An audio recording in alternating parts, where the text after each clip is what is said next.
Welcome back नाजरीन। आपने इस रिपोर्ट में देखा कि हमारी जेलों में किस कदर रिश्वत, बदउनवानी और लूट खसूट का बाजार गर्म है। इस हवाले से हमने बातचीत की साबिक डिस्ट्रिक्ट एंड सेशन जज जनाब तालिब हुसैन बलोच साहब से। उन्होंने बतौर जुडिशल ऑफिसर कई बार मुख्तलिफ जेलों का मुआयना किया। आइए देखते हैं वो क्या कहते हैं। कि जेल मैनुअल के हवाले से ये 100% कोई माहौल नहीं चल रहा। इसमें काफ़ी ख़राबियाँ हैं जो प्रैक्टिकली वहाँ चीज़ें चल रही हैं। जेल मैनुअल के साथ हम चलें तो फिर तो कोई शिकायत का मौका ही ना पैदा हो। खुद मैं अंदर बैरकों में जाता रहा हूँ तो वहाँ ये इतनी बदबू होती थी कि बंदा वहाँ रुक नहीं सकता था। तो वहाँ सफाई का इंतज़ाम नहीं होता और वो उसके ज़िम्मेदार जेल का अमला जो है ना वो है। हालांकि जिस दिन सेशन जज की मुआयना होता था वो पूरी तैयारी करते थे। उस दिन अपनी तरफ से वो बड़ी सफाई करके रखते थे। अब हम आपकी मुलाकात एक ऐसे शख्स से करवाते हैं जिसने खुद कई साल जेल में गुजारे और जेल के इस निज़ाम को इंतहाई करीब से देखा। हमें उससे बातचीत के बाद ये अंदाज़ा हुआ कि जितना उसने जेल के निज़ाम को समझा, शायद जेल के आला हुकाम खुद उस निज़ाम को इतना नहीं समझते।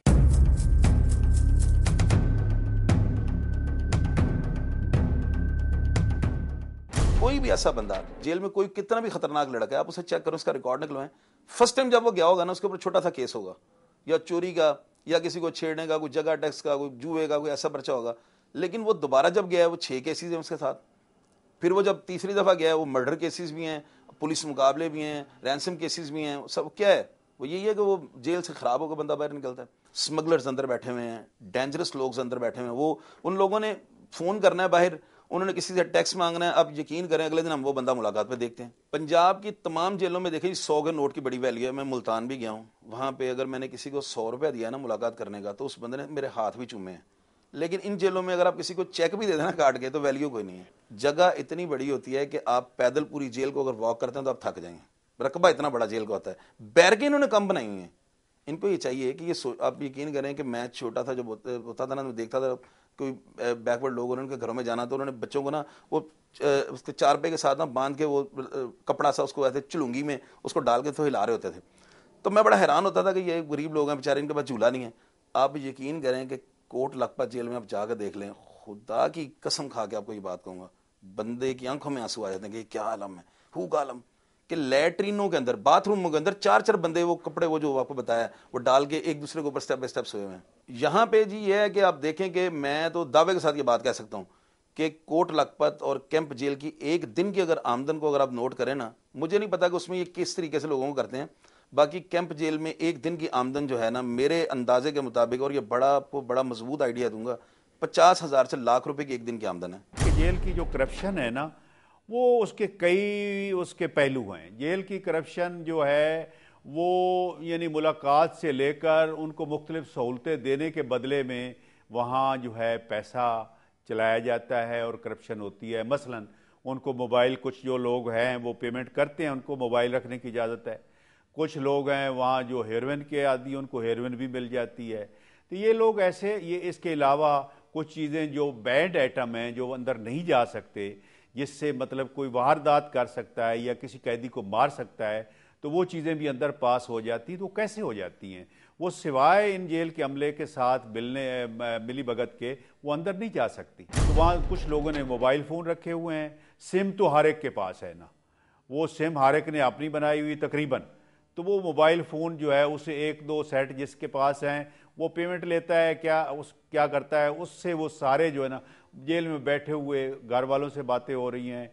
ठीक है, घर वालों से बातें करनी बुरी बात, लेकिन बाज़ औक़ात वो जो बाहर क्रिमिनल लोग हैं ना, उनके साथ उनका रब्ता होता है। जेल के अंदर मोबाइल टेलीफोन अगर कैदी लेके जाते हैं ना, या हवालाती लेके जाते हैं, उनकी रेशो 1%। अब आप देखें कि 1% रेशो होने के बावजूद इस वक्त कोट लखपत जेल में कम अज कम जो है ना 500 से ऊपर मोबाइल चल रहे होंगे। बैरकों में अगर आप जाकर देखें, हर बंदे ने कान को मोबाइल लगाया हुआ है। यकीन करें, लोग सारी सारी रात सलानों के साथ रख के पता नहीं कहाँ बातें कर रहे हैं। तो लोग इतना इस तरह है कि हैंड फ्री अंदर, जेल के अंदर हैंड फ्री हैं। ये तो कोई भी अफसर अगर कहे कि नहीं चल रहे हैं, तो फिर जब साबित करने की बात आएगी, फिर आप मुझे चैलेंज कीजिएगा, मैं साबित करूंगा। जब तक जेल के अंदर मोबाइल टेलीफोन बंद नहीं ना हो सकता वागा साहब, इस मुल्क में कोई भी काम कंट्रोल नहीं हो सकता। इसी तरह हॉस्पिटल में ले जाएं, हॉस्पिटल में लोग जो अपने बाज़ औकात ये चाहते हैं कि हॉस्पिटल में हमें आराम मिलेगा या कोई बेल का ग्राउंड बनाना चाहते हैं, तो वो उनको करप्शन के ज़रिए वो अस्पताल में दाखिल करा देते हैं, तो वहाँ वो जितना चाहें वो रह लेते हैं। वहाँ उनका है सिलसिला जेल के हॉस्पिटल में भी, और बाज़ औक़ात तो वो बाहर के हॉस्पिटल में भी वो डॉक्टर साहब रिपोर्ट बना दें तो बाहर के हॉस्पिटल में भी वो लोग रह सकते हैं। कुछ लोग ऐसे होते हैं जिनके ऊपर कोई बड़ा केस बन जाता है, वो अंदर डॉक्टर से राब्ता करते हैं, डॉक्टर उनको चोर रास्ता बताता है, उनको बाहर अपने किसी सोर्स वाले बंदे के पास रेफर करता है, उनको लिख देता है कि इसको चेकअप के लिए बाहर भेजना है। वो बंदा बाहर जाता है, उसके ऊपर 10 सीरियस किस्म के वो उसके बीमारियां डिजीज़ बना देते हैं, उसका मेडिकल लाग के अंदर आता है, वो अंदर वाला कहता है कि हमारे पास ये फैसिलिटीज़ नहीं है कि हम इसको लुक आफ्टर कर सकें, लिहाजा इसको इलाज के लिए बाहर भेजना पड़ेगा। वो बंदा बाहर चला जाता है, बाहर वाले उसको बेड के ऊपर एक कागज़ लटका देते हैं, उसके ऊपर दवाइयाँ टाइम पे दे रहे हैं, कर रहे हैं, लेकिन लग नहीं रही उसको, क्योंकि वो तो बीमार है ही नहीं। जो जेलें हैं इनमें माहाना के लाखों के हिसाब से करप्शन होती है। वहाँ ये नहीं देखा जाता, वहाँ जिस आदमी जो वहाँ पैसे खर्च करता है उसके लिए वो जेल नहीं होती, वो तो बहुत ही एक उसके पास एक रेस्ट हाउस बना होता है, उसके लिए हर चीज़ मुहैया होती है। जब मैं जेल गया हूँ वहाँ पे जाकर मैंने देखा सजाए मौत के मुल्ज़िमान को इन्होंने इतनी फैसिलिटीज़ दी हैं, इतनी फैसिलिटी कि या कयूं वाली बात है। अब जाकर देखो लोग मोबाइल टेलीफोन वो सरेआम रख के फिरते हैं, उनको किसी की चीज़ का भी प्रेशर नहीं होता, लेकिन वो ये है कि पैसे बहुत ज़्यादा खर्चते हैं। ज़रूरत से ज़्यादा ये लोग पैसों के पुजारी हैं, पैसों के अलावा कोई चीज़ नहीं है इधर।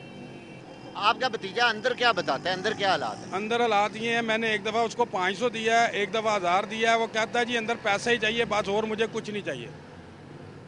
उसको कहा, उसको बोला कपड़े तुझे ला, कहता मुझे कोई चीज़ नहीं चाहिए, खाने पीने की भी कोई चीज़ नहीं चाहिए, मुझे पैसा चाहिए, अंदर पैसा चाहिए मुझे बस। अंदर भी पैसे के अलावा कोई काम नहीं है।